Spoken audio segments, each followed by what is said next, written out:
রাত 11টার পর যদি কখনো শেষ বাস স্ট্যান্ডে নামতে হয়, আর যদি কেউ তোমাকে বলে আমাকে বাড়ি পৌঁছে দেবেন, তাহলে সাবধান, কারণ সবাই মানুষ হয় না। গ্রামের নাম কাঁঠালবাড়ি। দিনে একদম স্বাভাবিক জায়গা, কিন্তু রাত নামলেই সবাই শেষ বাস স্ট্যান্ডের রাস্তা এড়িয়ে চলে। লোকজন বলে রাত 11টার পর সেখানে একা কেউ গেলে সে আর আগের মতো থাকে না। রাকিব ঢাকা থেকে গ্রামে ফিরছিল। বাস মিস করায় তাকে নামতে হয় শেষ বাস স্ট্যান্ডে। সময় তখন 11:30। চারপাশ নিস্তব্ধ। হঠাৎ সে দেখে বাস স্ট্যান্ডের বেঞ্চে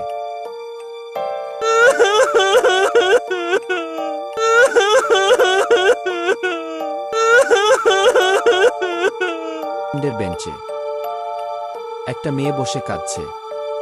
লাল শাড়ি, খোলা চুল। রাকিব জিজ্ঞেস করে, আপু, এত রাতে এখানে? মেয়েটা ধীরে মাথা তোলে। ফ্যাকাশে মুখ, অস্বাভাবিক বড় চোখ। আমাকে বাড়ি পৌঁছে দেবে। হাঁটতে হাঁটতে রাকিব লক্ষ্য করে মেয়েটার পা মাটিতে ছুঁইছে না। রাকিব থেমে যায়। আপু, আপনার পা। মেয়েটা হেসে ওঠে। সে হাসি কোনো মানুষের না। হঠাৎ রাস্তার সব লাইট একসাথে নিভে যায়। চারপাশ হিমশীতল। মেয়েটা ফিসফিস করে বলে, তুমিও আমাকে ছেড়ে যাচ্ছ? ঠিক ওর মতো। পরের মুহূর্তেই সব অন্ধকার। পরদিন সকালে গ্রামবাসীরা রাকিবকে খুঁজে পায় কবরস্থানের পাশে, অজ্ঞান অবস্থায়। সে বেঁচে যায়, কিন্তু এরপর থেকে আর কখনো রাতে কথা বলে না। ঘুমের মধ্যে শুধু বলে, আমি নামাইনি বাস থেকে।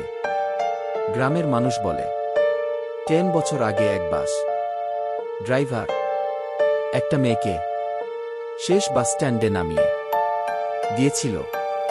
পরদিন তার লাশ পাওয়া যায়। মেয়েটা আজও অপেক্ষা করে।